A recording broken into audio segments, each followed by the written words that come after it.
will be brutally honest. Ain't nothing but being brutally honest. Coming at you with another video.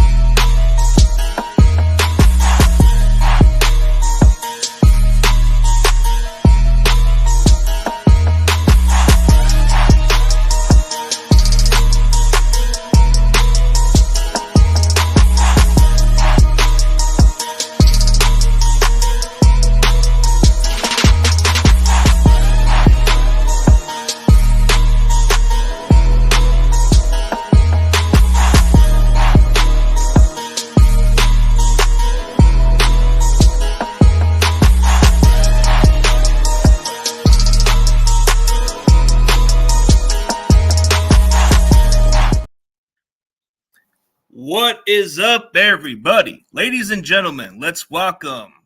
He was a former 49ers. He came from the University of Virginia, a third-round pick, the 79 pick in 2015 NFL Draft. Eli Harold, man. How's it going, bro? Peace, man. Going good. How about yourself? All doing well, man. Long time no see. I guess you kind of been living life, huh? Yeah, family man, coach. Just yeah. Big in my community, trying to, give back to where I'm from. Oh, yeah, for sure, man. So I know that's probably what you've been up lately is doing your community and doing coaching. So what's it been like after football? Well, at first when I retired, things was a little rocky. Life was lifing a little bit. Losing something that I've done my entire life. 20 plus years. It was tough. But I got over those things, and now I couldn't be any more happy where I am in life. Well, that's good to know, bro. We all go through some tragedies in life, and, I've had to go through that too myself, and you just have to find your purpose and then find a way to go through it, But it's good to see that you're doing pretty well, man. Man, thank you. Appreciate it. Oh, yeah, dude. So, this is like the coming season of the NFL draft season, but speak of your football days, man. What was your experience like in the NFL going into the draft? But we'll start off your college football, man. What led you to go to Virginia? So my mom passed away my junior year in high school before my 17th birthday. I had every offer. I could have went anywhere on the East in the Midwest. But when she passed away, I really didn't want to leave home and be, without my family in arm's reach. So I ultimately decided to stay home. It was between UVA, Penn State, and the University of Florida. And I just stayed home because I had a real good connection with head coach at the time, Mike London. We really hit it off. And the rest was history, honestly. Yeah, like, why go anywhere else if you're just close by your home, I guess? Like, take whatever is close by to your family. So some people take the other route. They'll just go out of state just to get out of their own state. But to be close to your home and your family, I guess that's what you value the most. Yeah, if my mom was alive, I would have went to Florida. Like, there's no doubt in my mind I would have went there. I guess it was just the fact. Yeah, it was just off the fact that I told her that's why I wanted to go. Percy Harvin was a hometown hero, and he went there. Like everybody where I'm from, we all wanted to go to Florida. You know what I mean? So, but yeah, like I said, when she passed away. Yeah, it does change a little bit of your perspective because you want to because you would have gone to Florida, like you said, Percy Harvin, but then you look at the rest of the guys. Like, I kind of did all my due diligence before, but aren't you related to Justin Hunter, right? Mm-hmm. Yeah, you guys grew up together, but he played at the league too. Yeah, for sure. Yeah, he broke my arm when we was little, man. We was doing some WWE on my couch. He broke my arm, man. I joke him about that to this day. But yeah, my brother as well. He's my nephew, but I call him my brother because he's actually older than me. And my brother, who's his father, helped raise me a little bit when my mom passed away. and we all grew up like brothers, so I call him my brother. But he also played for the Kansas City Chiefs. Well, it had to be good to play at one of the biggest cities in Virginia, right? Like Virginia Beach just has a lot to do over there, huh? I just say it's a hotbed for talent. It's just the Tidewater area altogether. The seven cities, what we call it. Then we got Michael Vick, Plexico Bears, Lawrence Taylor, um, Charles Haley, Cam Chancellor, Percy Harvin, Allen Iverson, Ronald Curry. I mean, we got so many. Bruce Smith. How am I forgetting the great Bruce Smith? Oh yeah, Bruce Smith But was so on and so forth, man. Like basketball, football, even baseball. The Upton brothers, like we got so much talent that comes out of this area, but a lot of people don't really know or think that way simply because it's Virginia. We a southern state, but people below us don't consider us the South. But we are in fact one of the oldest states in the South, if not the oldest. yeah. We get looked past a lot, sure. Yeah, there is a history of that because I believe they had like something during the old days where it was like located originally from Virginia first, and then it started spreading around from the other side of the South. Yeah, man, we was definitely Virginia. I won't say we. But, yeah. So speaking of your experience, like you go into the NFL draft, what was it like from 2015 when you just like knew right straight up the bat, like, hey, I'm going to go play in the NFL? So it all started my junior year. I had Googled my name. We weren't in college. We weren't good. We was one of the top defenses at one point, but like we weren't winning, right? So one day, something just told me Google your name, and I seen my name on like 8 mock drafts, 8 first round, second round, third round, second round, and then I was like, yo, like, whoa, I'm like, this is real. So, bro, honestly, from that moment on, I was just out there playing for my name, bro. Like thinking about what my mom would have wanted me to do as far as doing my best, giving it my all. So I just took all that, man, and then what's up, Danielle? I took all that, and then bro, skies was the limit, man. After that, it was just different. Yeah. So the difference from growing up from Virginia, you went to the West Coast. So what was the experience like just from the environment wise, man? I know it had to be a little different from the South. It was a lot different, bro. I'm talking about just the vibrantness. Like it was just so vibrant, like everywhere. When you watch a cartoon movie like Avatar, for example, you know how like bright the movie is. Like imagine seeing that in real life, like for the first time. And I'm not speaking from the actual like brightness like the sun. I'm just saying it was so much. Everything was different, bro. Like the food, the environment, the air, like the weather, the water, the elements, like the people. Everybody was smiling. Like I had never experienced something like that. The closest thing to it was when I was training for the combine when I was in Orlando. Being in Cali, that was one of the most purest feelings that I ever had.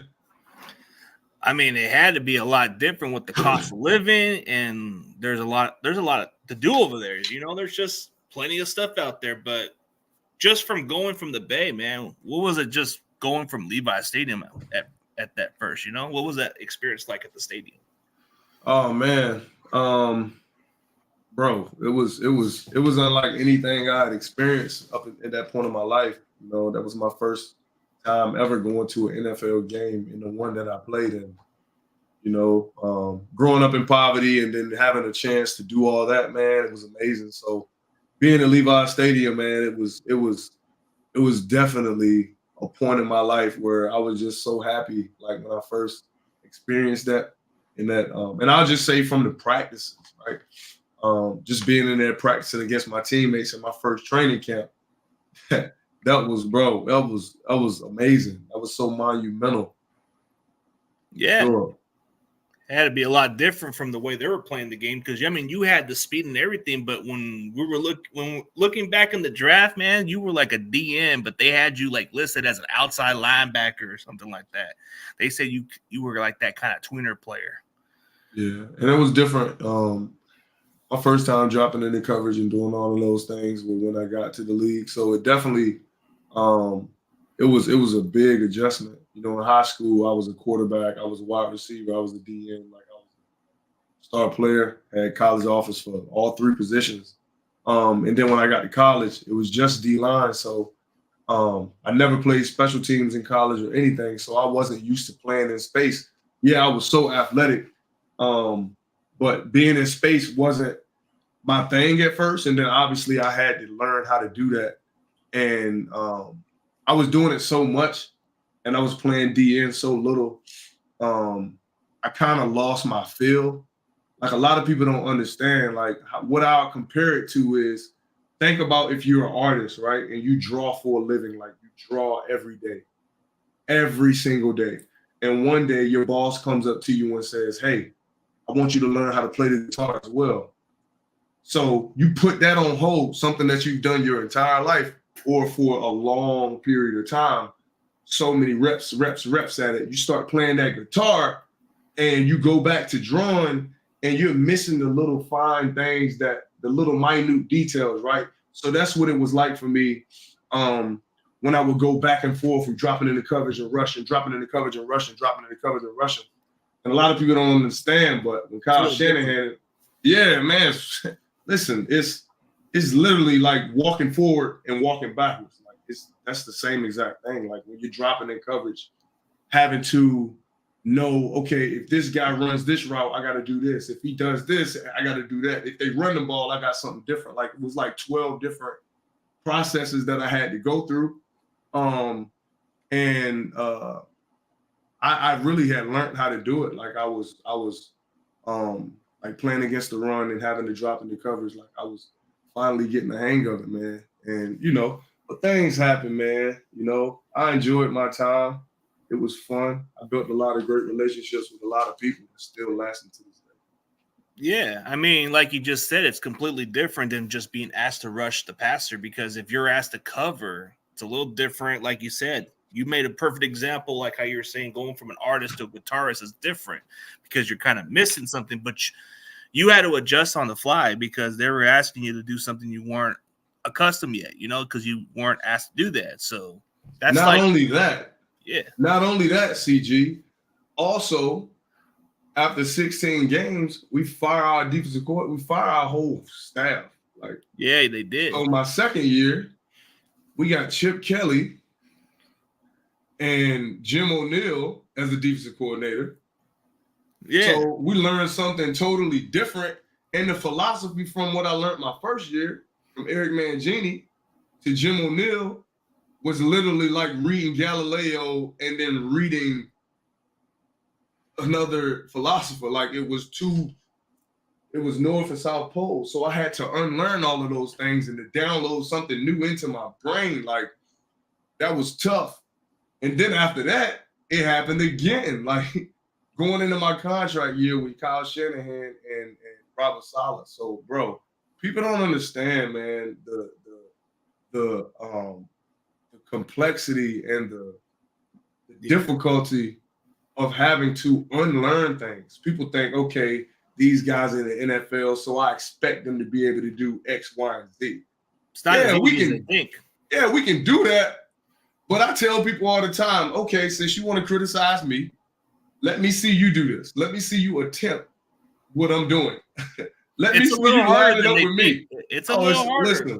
Listen, it's a lot harder. Yeah, it's unlike anything you can imagine. Like if you're going with 3 different DCs, that's not a good way to like adjust to it, So like you just said, you went from Jim O'Neill when he was with Eric Mangini first. Eric Mangini, okay, Eric Mangini, and then O'Neill. Different scheme, different system. They changed a lot of it, which is hard to adjust. In the harder times, I would say you were kind of like our Jamie Winborn, or at least our Julian Peterson. He had to be asked to do everything too, because I remember asking these guys, and they were just asked to be everywhere. And it's a different situation. Like if you play the game like everybody else says, it's not like I was asked to play center when I wasn't accustomed to playing center at one point in the minor leagues. Like sometimes they just throw me out there, and I'm like, Man, I only play guard and tackle. They say we need you at center because somebody's hurt. And they just throw you out there and you have to adjust to it pretty quickly. Yeah, you gotta adjust to it. And folks don't understand that, man. And like I said, bro, and you can even take it on a job site. You got engineers, you got people that are in control of this, you got people in control of that. Imagine just being asked to do something else when this is what you're accustomed to, man. It's definitely a huge learning curve. Because you're a baby at something else, but everybody else is still going a million miles an hour. So you're basically a rookie again. Still learning on the fly, even with the new system. Yeah, even with the new system, you're still learning it. But I think the way how Kyle is running his defense currently, I think you would still fit in today's NFL. Because So what happened, and I'll touch on that. So when Kyle got there, I was competing with a very good friend of mine, UVA legend, Virginia legend, Ahmad Brooks. Brother, who had an amazing career. So they let us know, hey, it's between you and Eli, right? And we had been on the team, we'd been teammates for 2 years prior to this happening. And I ended up beating him out. And they released him. And they built the scheme around the position that I played, the outside linebacker. So if you think about Bruce Irvin was the first person in the scheme that San Francisco runs at that position, which I was playing. Like, he was the first guy to do that in that system, right? So they put me in that position. And the only difference between what me and Bruce was doing was when Coach Robert Saleh was in Seattle, when they ran this scheme, he was the quality control. So he wasn't the defensive coordinator. He still had a say-so in some of the things that went down, but he wasn't the guy, right? So when he had his chance to have his job of being the defensive coordinator and running that scheme, instead of blitzing my position a lot, he did it he blitzed me like 35% of the time, and Bruce was blitzing probably like 65%. So I was asked to be the guy in the run game. The run game literally went through me, like when I was in that scheme with Saleh and Kyle Shanahan. Like, my position, I was always to the side where they predicted the ball to come. So my job was to stop the train and make him go the other way. And within that scheme, I was one of the best at that. But a lot of times what people don't realize is doing what they were asking me to do, you don't get a lot of glory for it. Yeah. Right? It's the dirty work. It's the things that people don't see. Your name's not going to always get called doing that, right? So I'm being asked to play with 2 fractured wrists, play with 2 fractured fingers, play with a fractured toe, and a knee that's bone on bone. I'm asked to do these things at a high level, And there was a lot of things that people, people don't see that. People just see, okay, what was this guy's stats? Oh, he didn't have 20 tackles, he sucks, right? They overlook that stuff. I think when you look at stat wise, you were outside containing pretty well. You were doing exactly what you were asked to do. So it's like, right. But football, so you're one of the ones that would know. Yeah. You know what I'm saying? But for the other people, they don't understand. You don't. That it's like an orchestra. Everybody has a job. It's a person that's literally hitting the ding, ding. His job is just as important as the lead guitarist. His job is just as important as the director. Like, everybody has their role. You know what I mean? So when I got traded, the reason they traded me was John Lynch, Kyle, and Coach Saleh told me they changed the scheme from my position being on the line of scrimmage to my position being off the ball. And I wasn't an off-the-ball linebacker. Like I told you, in college, I was a DN. They turned me into an outside linebacker. Now, off-the-ball linebacker is Navarro, it's Patrick, it's Dre Greenlaw, it's Al Sharif, it's Fred. Like, that is that position. So I no longer fit the scheme. So they ended up trading me, which I understood. I was obviously a little bitter. Yeah, it's business, right? I was a little bitter at the beginning, but I still balled out when I left, being in my natural position in Detroit. Yeah, in Detroit, they asked you to rush more than you usually did, which you were very productive that year in Detroit. I think like you just said it, you said it pretty good. Like they weren't even asking you to rush more as you were asked to. So you kind of answered the question because I thought you would have been a really good fit, but I think they probably wouldn't have used you like the way you were being used in Detroit. Right. No, not at all, you know. And like I said, man, it was a blessing when they traded me. Because it benefited me more of what I wanted to do. Like I was only blitzing, I was only rushing the passer probably 3 times a game when I was in San Francisco, in that scheme. Obviously, when I was younger, I rushed a little bit more. Excuse me. But when that new regime came, my role changed significantly. Yeah, it changed a lot, but there was a little criticism with the Niners at the time, but I was like, I think there was this question asked before a while back. They were saying, did they just trade Eli Harold because of what he did at that one situation? Like speaking of a guy like Colin Kaepernick, right? He was a really good athlete, very talented quarterback. But there was that controversial where everybody was complaining about it. And I thought he did a good thing. He was making a good stand. He was doing what he was supposed to do. And you and Eric Reed were standing right towards his side. Yeah, absolutely. Yeah, absolutely. So, and I'm glad you brought that up. I wasn't even going to talk about that. I'm but open with that, man. I will, simply because it's a lot of closed-minded people. It's a lot of people that are racist and they don't even know that they're racist. It's been so embedded in them that they just don't know any other way, right? So the big thing with the national anthem was we wanted to do something that not only showed integrity, right? But we wanted to do something that basically saying enough was enough. You know what I mean? Things in the world at that time wasn't really going the way that they should have been. And Colin took it upon himself to be brave enough to take a stand, It says, you fall for something, you stand for something or you fall for anything, So when he presented that to us,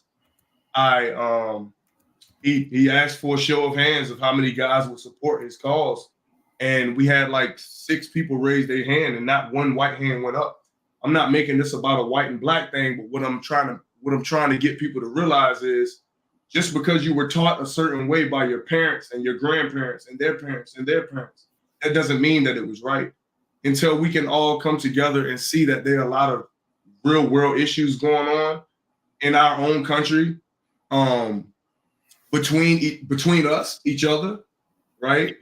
Then we're gonna keep falling short. So our main thing was actually the guy who told us to take a knee actually was a former war fighter. He said that's what we do to show respect to our fallen soldiers. Exactly. So we did that. Yeah, but here's the thing, CG.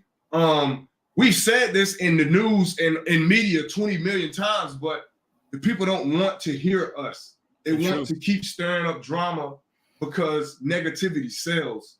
You know what I mean? Yeah. And then they were making it sound like you guys wanted the attention and all that stuff, which I found it BS. Let me cut you off. Now, answer me this, CG. You seem like a pretty smart guy. We're talking about, not me, I wasn't making this much money, but one of those 3 players that was taking that knee was making over $600,000 every Wednesday. Now hear me out, CG. Now you mean to tell me you're going to sacrifice a $600,000 check every Wednesday for taking a knee just because you want attention on yourself? Doesn't make sense. Does that make any sense to you, CG? No, it doesn't, because why would he do that? Dude, players have their own smart and integrity rights, Right, but here's the thing. We're just entertainers to them. Yeah. We're just robots. So what people want football players and basketball players to be, and I say football and basketball because in America we are the 2 they were standing by the 3 that stood by it and everything. But they just want us to be robots, not talk, don't have any political views, don't have anything. Just be a sports person and play and entertain us.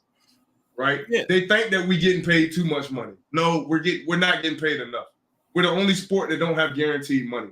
and we're out here literally being modern day gladiators, putting our life on the line every day. Yeah, they don't any hit can kill a man. Yeah, you know, like you put your body on the line, and Yeah. just by like you said, like you weren't gonna bring this up, but I actually brought it up because I feel like because I come as a Hispanic person and I kind of understand where I come from because we were treated like shit. You know, like you look at field workers and all the other people, right? The way we were treated back then, I can speak for minority for some purposes because like, come on, like everybody thinks we're supposed to be some entertainers. We're human beings at the end of the day. Yeah, like they put their bodies on first. Yeah. But that's what people don't realize. They just want to be. People just want things to make them feel good. People just want to stay in their own lives and like the things that they like, and they don't want anyone else to have an opinion against what they believe in or what they think is right. You know, whether a person agree with what I did or not. I got a warrant officer in my family, a female, one of the first warrant officers, African Americans in my family. I had 2 uncles that fought in Vietnam. I had 2 best friends prior to me doing that was fighting in the wars at that time, and one in the Marines and one in the Army. So listen, I tell people, if you want to keep making this up about disrespecting the flag, then you're just ignorant and you don't want to wake up to the fact you're blind, because it had nothing to do with the flag. And first of all, that flag does not mean the same thing to everybody. My ancestors are not from this country. They're from right? Africa. Yes, I was born here. Yes, I was born here. And I love this country for the freedom that I have. Freedom of speech. But that does not mean I have to worship that flag like you guys did. Second of all, I wasn't even disrespecting the flag. I was doing something that a warfighter told us, who was a actual Caucasian male that I respect a lot. He told us to take a knee to show support for the fallen. Right? But they took it and twisted and turned it into what they wanted. A disrespectful thing, which was wrong. But right. But you saw how Colin Kaepernick was trying to find a better way to get the respectful way. So he asked the Green Beret dude, the one they were mentioned about. He asked he asked him what's the proper, or Nate Boyer, that's his name. He asked him what's a better way for me to do a respectful kind of protest, and he said kneel, which that is respectful because that's for the fallen soldiers. Right. That's the proper respect. And I don't think the way how people understood, and I don't think they ever will. I think we have the right to the freedom of what we want. And I didn't find no disrespect of what you did or anything, you know, because I feel like we all have a right to the freedom of speech. But for those people, yeah, they're ignorant. They're not paying attention to what's going on in our society. We still get treated like minorities in a bad way at times, and nobody pays attention to it. Absolutely, man. That's the truth. And no one wants to admit it because they don't want to ruffle the feathers of their friends or their family members or their, you know, or their family or their father and mother's friends. Like they don't want to create tension there. But what you got to realize is, if that's just like seeing somebody get their face kicked in right in front of you, you don't say anything to try to help that person. Exactly. So what does that make you, CG? What if I stand up for what you guys believe in, or are you talking? No, I'm saying like if you're just out and about and you see somebody getting their face kicked in. I'm not saying go and try to break it up, but I'm saying say something, maybe call the police or say help.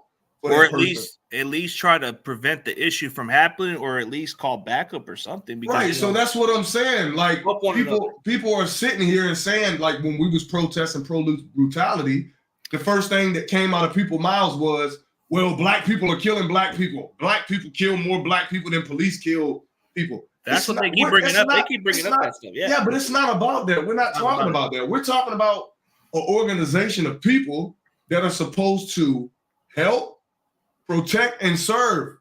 Yep, like police. Not murder in front of our children and our wives when we are clearly unarmed. Yeah. Not shoot us in the back and do things of that nature. when we There is haven't done police like anything that wrong. overtake their authorities, and nobody realizes that. There is some crooked cops, and they don't realize it. There But is those racist cops that come people out of the don't want blue. to admit those things, right? And there's some good cops out here, but that's what the protest was about. That's why we did what we did. And would I take it back? Absolutely not. I would do it 100 times more. Because that money, that's one thing about me. I don't worship money. I'm a person that stands on my principles and core values, and I've been that way, and I'm going to always be that way. Yeah. Right? And you seem like a stand-up guy, and you seem like a really good person when it comes down to it. But for those people, they're just taking it like the way how you were standing with Colin Kaepernick. Like, I thought you and Eric Reed and quite a few other guys just wanted to defend the teammate and be supportive, and everybody took it the wrong way. And I think to this day, they're never going to understand. But like you said, this freedom of country is great, but sometimes we got to pay attention to what's going on in this world that nobody wants to pay attention to. So it's like Bob Marley said, you wake up and live. Wake up and live. You wake up and live, because we got a lot of people that are living with their eyes wide shut, right?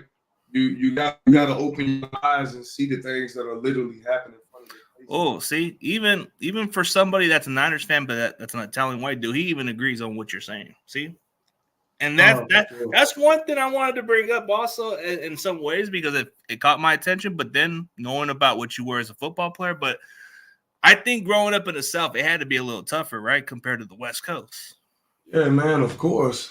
Going to UVA was the biggest culture shock of my life. Like, one thing that my mom did a very good job of growing up in my elementary school, it was all the poverty-driven kids, blacks, Hispanics, and whites.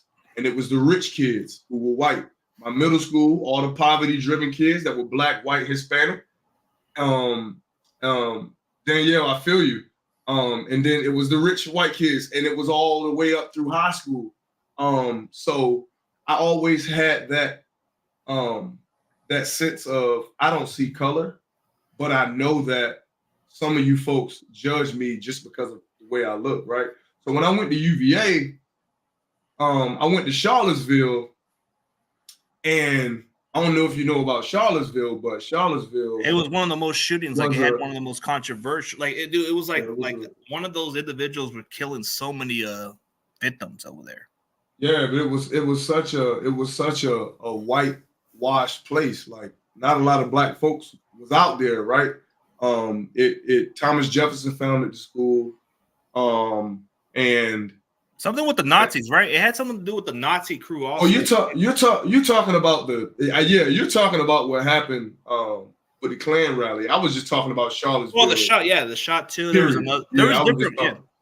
I was just talking about what Charlottesville is. It's the shooting over there. Yeah, it's a country town in the mountains. So, I would have people walking on the other side of the street when they see me. Like, that was my first time ever experiencing something like that. Like, that was wild to me.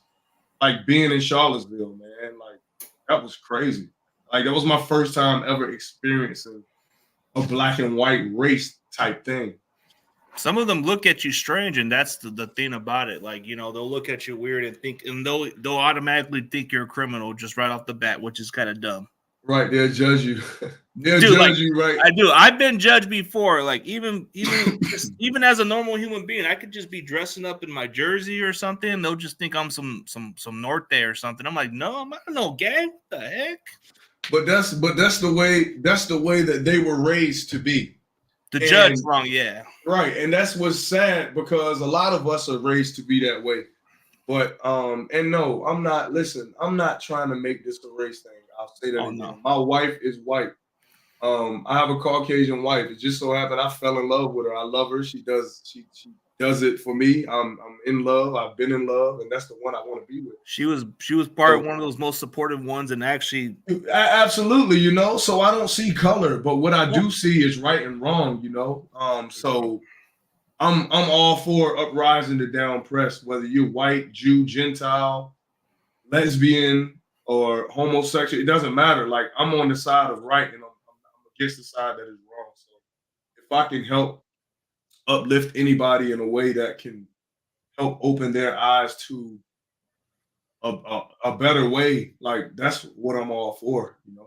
Yeah, you seem more like an uplifting guy, and then plus coaching had to do a lot of fun because you got to experience a lot of it as a player. Now you give a lot back to that community. So, is there like any other players who have actually been successful that you coach for quite some time that got into college football or NFL level, or not yet? So I've been coaching for 3.5 years now. Okay. I got a couple guys that are at D1 level. Got one at Boston College. Um, I have one at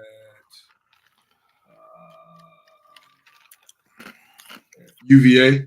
UVA. I got a couple that are on their way, like to be 4 or 5 stars. They're young right now, so still trying to groom them. Got a kid that just committed to Clemson. But yeah, man, being able to pour all the things in that I've learned um, from my youth through college and when I made it to the NFL, to be able to give that back to the next generation is the most fulfilling thing outside of being a parent and a husband that has ever happened to me. I rank that over being in the NFL. Like, just Yeah. being able to give back is so big for me because it's a ministry. Just trying to help the people that don't have as much or that were raised similarly to me, having a one parent in the household. So just letting them know that, hey, you got a light, you just got to learn how to shine it. Oh yeah, like you just said, being a parent is the best thing in the world because you give them the time and everything. Some athletes they don't even have the time like they once had. Because they're just too much on the road. But you have that luxury to have that free time. But coaching, man. So for 3 years you've been coaching. That's cool. Yeah, 3.5. Yeah, man. It's like I said, man. It's so fulfilling. It's stressful though It because can be a little stressful because I had to be a coach at one point. I had to coach some of them O lines before, and you got to get on point with these guys. yeah, and coaching kids, man, it's so challenging because the youth today they're so lost, man, and the parents aren't any better. We got the kids that went through COVID. We got the social media driven kids that they just worship everything they see, and they think that if I don't have things right now happening in my life, that I'm a failure. It's just so much that you gotta help these kids with, things that I didn't have to worry about. This social media thing is dark, bro. It's dark out here. Yeah, it's been They like can look at anything. yeah, everything can be put in the internet, and it's just not like it just gets out of line a little bit. Like you Like, see, how old are you? I'm about like 34. About like 34. Man, Nah, I'm 30. actually, I'm 34. I just like you caught me off guard with the age, but yeah, Oh. nah, No, 34. so you and I, right? Yeah, We grew up in a different era. Yeah, we had social media, but it wasn't like that big. we weren't 14 and 13 and 12 years old with the entire world. We can look at whatever at any time. Like, we didn't It was have it very like that. limited. It was very limited. And the cell phone wasn't as extraordinary as it is now. Like, these kids, man, and I can't sit here and blame them. Yeah. But it's on the parents, being able to check your kids, see what they're doing, and then talking to them. Because a lot of these kids, their mental health is so bad, man. And that's another reason why I love it, because I'm a person that struggled with mental health my entire life. And being able to let them know that, hey, you can be vulnerable. It's okay to talk to somebody. Be more open about it too, because if you're Yeah, not for open sure. about it, there's depression that comes along. Absolutely. You know what I mean? So Yeah. I love coaching, bro.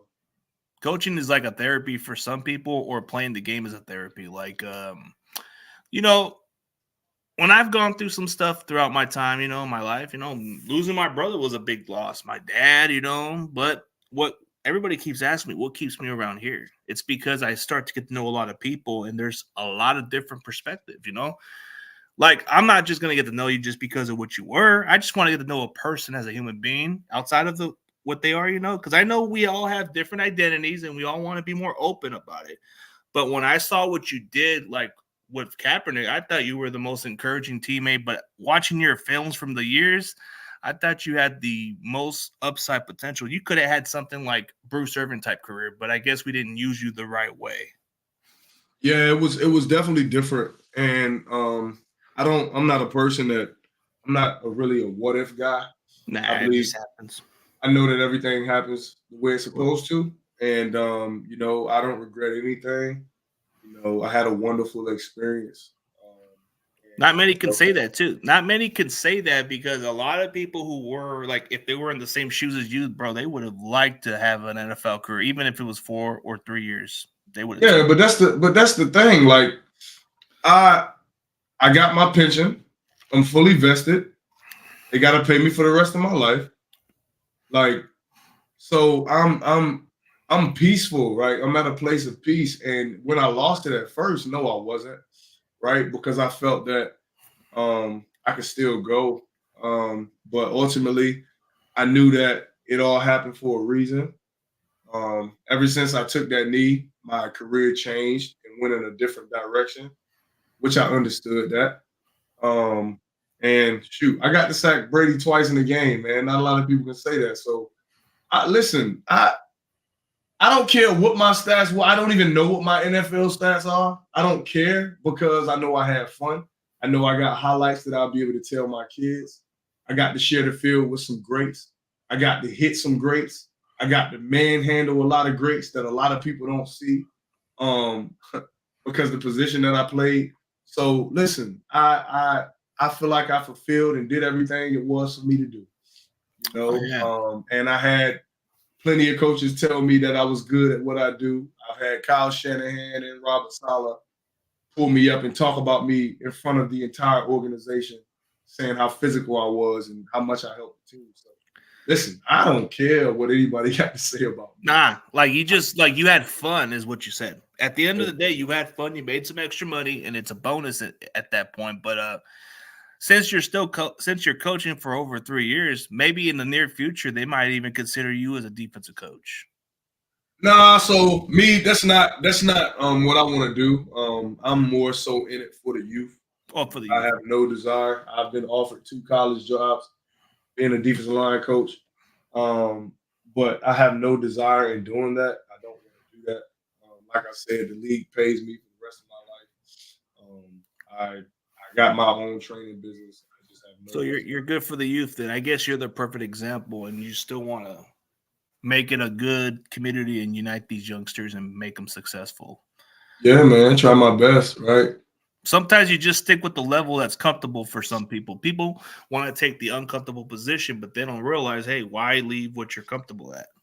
Right, but I mean, it's deeper than that for me, because I'm such a family man. Like I said, I didn't have my dad in my life, and my mom passed away when I was 16. So, I have that craving of family, man. And I got 2 young kids. I got a lot of nieces and nephews. So, being able to raise my kids in athletics and coach them is what I ultimately want to do. So I have no desire in going to college and being away from my kids for 12 hours a day and Just being away isn't from worth my it. wife. No, that's not worth it, man. Because Ain't that's worth it. life. That's life that I'm not guaranteed that I'm missing out on for my youth, my baby. So nah, I have no desire. Yeah. I mean, hey, look back at what you did. Even with that picture behind you, you got that picture of getting Carson Palmer down. Yeah, man, that was my first NFL sack, man. That was a moment for me. Yeah, I had a feeling that was your first sack because I remember that play. But you were wearing number 58 before you switched to number 57. Yeah, man, that was my second year. That was my second year. Yeah. And man, hey, it is what it is, bro. You live in your life, but hey, maybe in the near future we can definitely work something out. Like we can get maybe if you have some free time, maybe like in the coming months or maybe next year we can work on a project, maybe talk some more football. I'm pretty sure you have a better understanding. Maybe you can suggest me some prospects that you're coaching with. Maybe I can get an opportunity to get to know them and maybe build some continuity for everybody. No, that'd be dope, man. Like I said, I definitely got some big name guys that I coach and that I train. So Yeah. I've been I'll doing definitely this. Yeah, want to I've get. been doing interviews with these prospects the last couple of years, and it's been a lot of fun getting to know who they are and all that stuff. So it gives me something else to do here. Yeah, that's dope. You shining your light on the youth, man, and then who knows? Maybe they do blow up, and then that video you got with them, you'll have millions of views on that video because people want to get to know that Yeah, I person. wish, but it just takes that one star that becomes, but getting some of them dudes from the HBCU is cool. They're very humble. They got that little good experience. They deserve more spotlight. But Absolutely. here's a good question. Maybe a couple more questions, then we can. Like I said, man, I'm down, bro. Oh, you go. Hey, bro, we've been going good for these vibes. I'm pretty sure I want to have to get you on in the coming future, bro. I know you got a busy schedule, but I know near future we can work something. Questions. You were drafted in the third round. There's a lot of pressure that prospects drafted in the first round that they should step in on the field starters. Was there any pressures when you came into the Niners? So when I got there, it was Alden Smith, who's the greatest football player I've ever been able to witness. Then it was Ahmad Brooks. Then it was Aaron Lynch. And then it was me and Corey Lemonnier. So, no, I had no pressure. They didn't draft me to play right away. It was unfortunate that Alden had gotten into some off-the-field issues about 2 months into me being there. And he got released. So my role increased after that. I really wasn't looked at to play my rookie year until that moment. So when he got released, I went to the third guy in the rotation and also playing on special teams. So I wouldn't say I had pressure at all, but they did start expecting a lot from me midway of my freshman campaign, my rookie campaign. Yeah, I guess there wasn't a lot of pressure, like you said, because Alden Smith, before he was getting in trouble, I mean, the guy was really exceptionally talented. The guy had the best get off and all bunch of talent, bro. He had the long arms. Bro, I mean, that dude was listen, I'm gonna say it again in all caps. That guy was the best football player I have seen in my life. There will never be, well, I'm not gonna say there'll never be, but there's nobody that I have seen. There's nobody that I have seen. The closest person that I've seen or that is playing right now to Alden Smith, in my opinion, you would have to combine Nick Bosa, his brother Joey, and Daniil Hunter into one person. Because I don't think either three of those guys can even do what he did by themselves. Now, you put those three guys together and you put them in together like Voltron, then you will get Alden Smith. But what I seen him do to Joe Staley on a daily basis, Vernon Davis on a daily basis, bro, it was ridiculous. And Joe is going to be a first ballot Hall of Famer. Joe Staley is definitely going to be a first ballot Hall of Famer when he's out. I have no doubt in my mind. Oh, yeah. Like, the dude was really he was breaking, Reggie White's record. He was amazing. Dude, he was unstoppable, at that point. Ooh, here's a good question. Eli Harold, while the 49ers are close to your heart, which other team you really enjoy their setting or they treated you right? This includes your time. Oh, you were with the Toronto, huh? Yeah, and I won't talk about that. That was the worst experience I've ever had. Okay, I don't want to go there. And I want to be more respectful. I want to be yeah. But I respect the question. But I'll just touch on all of them. In Detroit, I don't like saying the word hate, but I absolutely, positively, without a shadow of a doubt, disliked every second I was in Detroit. Julian Peterson hated that. I asked Julian Peterson a while back, he did not enjoy staying in Detroit or Seattle. See, and my thing, it wasn't even living there. Living there was beautiful. Being around the snow was dope. I mean, it was cold as balls, but being around the snow was dope. Black ice ain't cool, but my daughter was just born, so it was nice. But for the football, it was I didn't enjoy my time there. And then after there, I went to Buffalo. Buffalo had the most beautiful facilities, cafeteria. The vibe reminded me a lot of San Fran, but it was like an upgraded version. Probably like what San Fran is now. Buffalo's facilities was ridiculous. They had 2 trainers from the Tottenham Hotspur in the Premier League.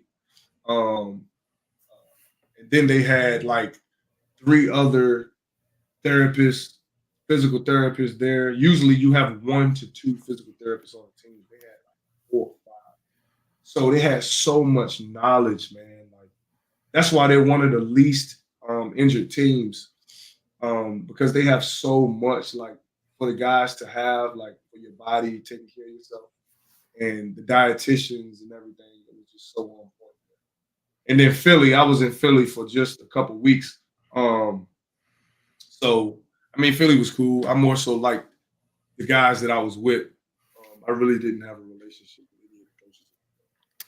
But most of your career has just been like with the Niners. But then, Yeah, man, 3 years with the Niners, and then the Lions wanted me to come back in free agency, but I just didn't enjoy myself. So I told my agent I don't care what they offer but like, me. yeah, I took way less money from another team. I guess for another team, it made a lot of sense because you didn't enjoy playing over there. I guess so. Yeah, Even if man. were they offering you a pretty? Were they offering you like? They offered me. I'll just say this: they offered me way more money than what I got for Buffalo. Ooh, I like this question.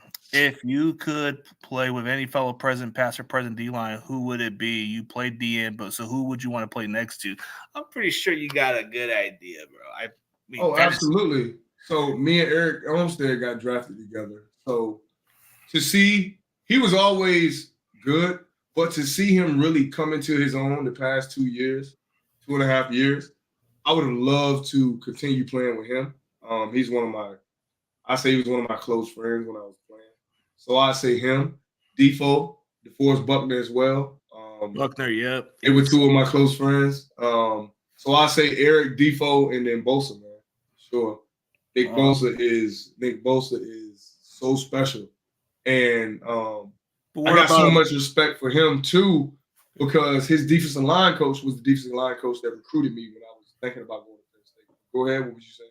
Nah, but like those are good lineups by Wise, by like how you saying, but no Alden Smith. The guy had all the talent. Let's just say. I thought the question. Oh, fellow present or past. Okay, see, I misunderstood the question. Yeah, it's fellow present past, but I was like kind of surprised. Like, wait a minute, you said Alden was the best all around talent. Oh yeah. So yeah, if we're going there, if we're going like I can make any defensive line, I can make any defensive line. Oh man, shoot, it's like Madden. Yeah, of course. Ultimate Team bet. I'm going Alden at end. I'm gonna go Aaron Donald inside. Beside Aaron Donald, I do Warren Sapp. Okay. Big Sapp he's like a big brother to me. And then I'd say if I could be on the D line, yeah, of course. But to just cap it off with a fourth of like four of my all-time favorite, I'd have to go with at end. Man, this is tough. I love this though. But I love speed rushers. So I'd say, dang, man, this is so hard, bro. It is. Like he just kind of said it, but I guess you just didn't. Man. It's all right. I want to go with Vaughn. Oh, Vaughn's good. I want to go with Vaughn, but I also want to go with somebody like Michael Strahan, like a bigger guy. Oh, right? Yeah, Strahan. Yeah, you know what I mean? But yeah. Sure. Or Bruce Smith. Ooh. Or Bruce Smith, like thinking of somebody like that, like, Or Reggie White. Ooh. Reggie White, yeah, there's a lot of good, but the lineups are pretty nice. Like you can't go wrong. Like I feel like because if Alden would have had a 10-year career, there's no doubt he would have been a Hawk. Yeah, if he would have been more sober, like I don't know, like I don't really know the guy's personal issues because I didn't get a chance, but I know he was a really good, talented player. Like they say, they all fight demons or something out there. Right, man. It's just life happened, man. Yeah. Oh, yeah. He said no wrong answer for sure, but yeah, that's a good line. Well, if you want to go with somebody who's got the fear and intimidation, when you want to go with a Lawrence Taylor on the other side? So let me give you my fear and intimidation D-line. Yeah. So I'm going with Lawrence Taylor. Yeah. I'm going with a lot of people don't know, but John Randall. Oh yeah, he was something. D lineman from Minnesota. I go with at nose tackle. Oh man, this is tough. I think I'd keep Aaron Donald or Sapp because I think they're 1A and 1B. They're about Like almost. They're kind of when it similar. comes to three techniques, they're 1A and 1B. Like we haven't seen nobody do it like those two. And then for my other intimidating defensive end, I'd probably go with Reggie White. Reggie White. So I got Reggie and Lawrence at the ends, and then I got John Randall and Sapp or Aaron Donald. Those would be 4 97, 99 overalls in Ultimate Team. Yeah, they would on the matter. They would have a good all-star crew. They'll get all to the quarterback and all that stuff. So that'd be special. Sure. Yeah, I mean, you can't go wrong with it. So, yeah, dude, like, dude. So, hey, hopefully everything goes well with you because I know you've been living life pretty well, and this is just, hey, you've been doing this stuff the last 3 years, so you're kind of giving the youth the knowledge and everything. That's all that matters is giving them by experience, Yeah, absolutely, man.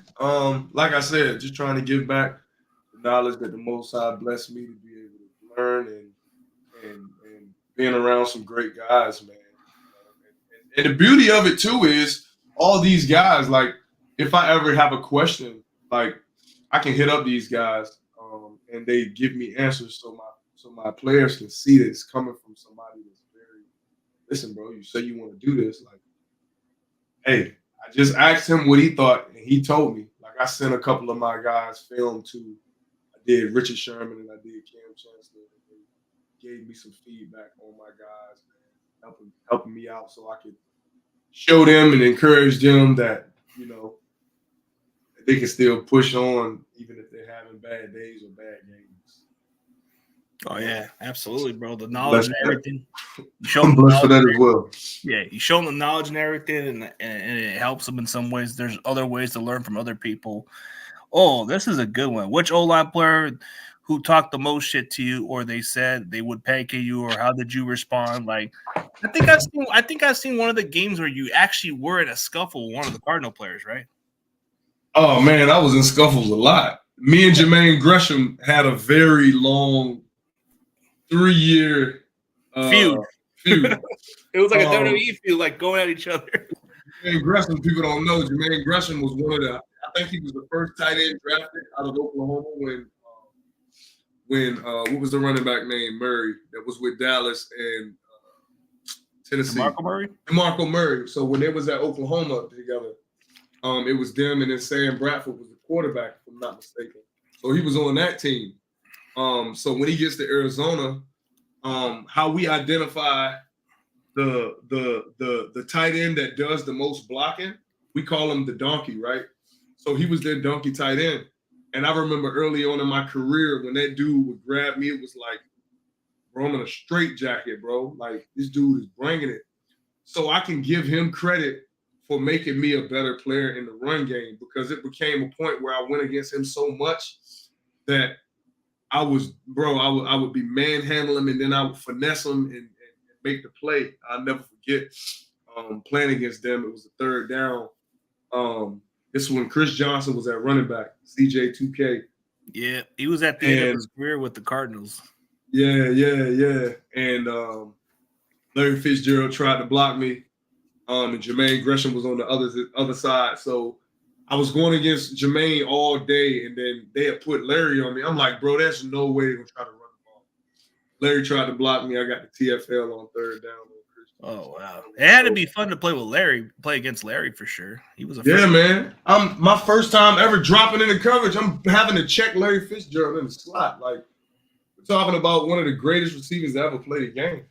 But the offensive lineman who taught the most, me and Russell Okung had a big feud too, left tackle for Seattle. And it's funny, when I went to Cap's Know Your Rights convention in New Orleans, I seen Russell there, and he was like, bro, one thing about you made me a better. He told me this. He said I made him a better player because he knew he had to bring it when he would come to block me in the run game. So that was a big thing to hear, because when he had told me that he was well vetted in his career, and he was somebody that I looked at and regarded as one of the top linemen in the league at that point. So that was a dope experience.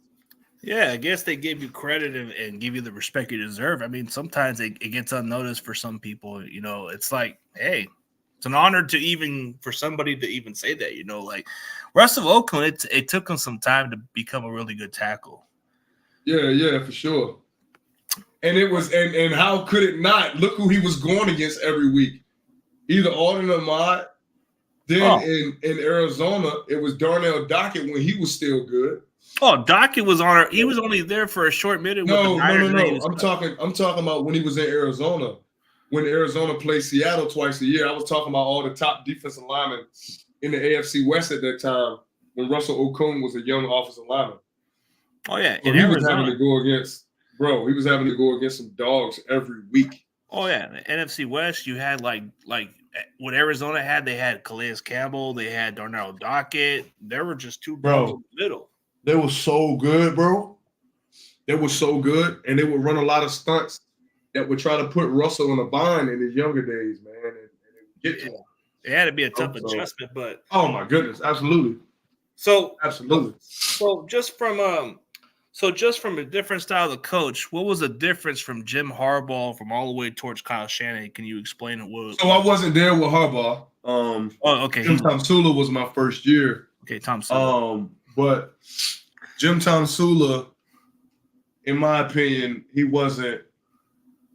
I don't think he ever had a head coach job after that. Like he had a head coach job. I think he's been head coaching in the Europe league, and he's won a championship, world championship. Yeah, I was talking about the NFL. Oh, NFL. Yeah, he had NFL Europe experience. That's about it. Yeah, well, NFL experience in America. He was only head coach for 1 year, and we all know why.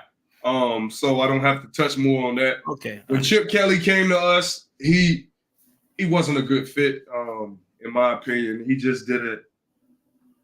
A lot of the players didn't agree with his philosophies, right? So he didn't work. Kyle Shanahan is, to me, the greatest coach that I've ever had. And to me, he's the best coach in all of football right now because when you think about it, he came from the greatest football tree on the offensive side of the ball that the NFL has ever seen. Yeah. Bill Walsh, the legendary 49er coach.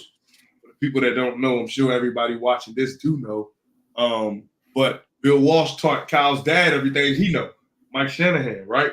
And then Kyle learned everything from his father and all the success his father had, and then he turned it into his own. Yeah. Like Kyle, I could honestly say Kyle is the only head coach that has been successful in the history of the game that does not need a superstar at quarterback in order to win. Because when you think about it, Matt Ryan was not a superstar. He wasn't a very good quarterback, but not a superstar guy. Yeah, he was a good quarterback. Don't get me wrong. He was very good, but he wasn't a superstar. No, our boy Brock. Brock is on his way. He's on his way to He's on his way. He's on his way. Well, Jimmy wasn't a superstar either. No, my dog, Jimmy G, that's my dog, man. Listen, I can't let nobody talk trash about Jimmy. Jimmy G was good on his part. Jimmy, my guy. Hey, Jimmy G's that one guy. Like he's that one guy in high school who plays quarterback that you want to stick around with because he's that guy that takes you to the club and something like that. You know that kind of guy. That kind of guy that takes you to the club. Jimmy had them. Jimmy had those. He's that Johnny guy. He's that Johnny dude. You know that Johnny dude, that cool. Jimmy had the woman, man. Jimmy had all the women. Oh man, dude. Ooh, I like this because just by experience, you would have an understanding because you would want to give advice to these young guys. Do you have any advice for the college prospect getting ready for the draft? The things you learned and that you didn't know in your draft year. My advice is whether you're getting everybody talking to you, all the teams talking to you, or you don't got a lot of teams talking to you. None of that matters because a lot of the people that talk to you the most, they're not even going to be the ones that draft you, bro. Like I had the most visits of anybody in the entire 2015 NFL Combine. I had the most visits.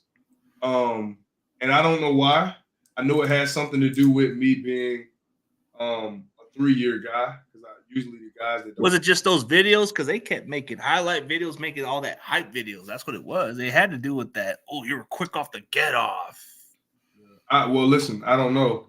I'm sure some of that had to do with it, but just don't. I tell the young guys, don't get too high, don't get too low, right? Just control the things that you can control, your effort, your attitude, and how you respond to things, right? Everything else doesn't matter. Nothing else matters, bro. I know a lot of these guys, they got all the social media attention, they're gaining all the traction, they got all these articles being told about them, written about them, and everybody's telling you how good you are, right? That's what this whole process is about. Everybody's Trying to gassing build you up. they're gassing your head up, right? Don't let those things get to your head. You just remain who you are, stay humble and grounded, and everything else will take care of itself. Oh, yeah. Well, that's pretty much what we can just go by, man. Just the knowledge, the experience. Any other young guy can just learn from all those other people. But yeah, Eli, it's been a good time, bro. We've been going for an hour. I know you probably got some stuff to do, bro. And maybe in the near future, we can definitely try to set up a schedule on your free time, whatever you got, man. Sure, man. Thanks for having me, bro. Oh yeah, bro. Appreciate you. Gotta give you some huge respect because you grind and you took whatever it took to be in the lead. And the fact that you represented this team and even through the hard times, you made the most out of it is all that matters. Absolutely, man. I give thanks. Thank you for having me up here. Being able to tell my story a little bit. That's dope. Yeah, I'm very open, bro. It's more about the human beings more than with the athletes, But most people just want to get all that for the clout. I don't really care for the clout, bro. I'm more about human beings first. And I felt like maybe open a little bit of what you did on that situation was more intriguing to me because I was more understandable, more open. I wasn't like those other guys that say, "Why'd you do that?" No, it's just I don't judge, bro. I have to look at the purpose, and I learned the purpose of it because I saw what was said. Nah, man, just keep being you, bro. Just keep being authentically you. Don't let nobody change who you are. Don't let nobody change the way you think, man, because that's a rarity in today's society. What you got, that's rare. Not a lot of people think like that. Yeah, for sure. And for everybody else, man, tell them where they can find your social media platform because I'm pretty sure they might want to keep up what you've been up to, man. So on my Instagram, I'm Eli Harold Senior _. My Twitter, if I'm not mistaken, is Eli Harold _. And I also got a training page on Instagram where I train kids and I try to just give inspirational content. It's 7. It's S, the number 7, VEN, Legend Train. So yeah, those are my socials, and I just appreciate you guys. Yeah. Bang bang Niner gang. So do you keep up with the Niners or you don't watch them as much? Yeah, man, I watch every game. I'm a Niner fan. I tell people all the time I'm a Niner fan. Well, I got maybe during your free time, maybe I could have you as a temporary co-host from time to time, man. That'd be dope, man. That's definitely something I think about doing, man. Yeah, it's an option. We'll keep in contact, but just let me know, bro. I don't know if you've seen the helmet and ball. I see it, bro. That's what I'm saying. I want an ex-NFL player with the knowledge, bro. I've been looking for one. Sure, that's dope. All right, bro. We'll work something soon. But for everybody else, thank you guys for tuning in. And as always, go Niners, and we'll see you soon. Peace. Peace.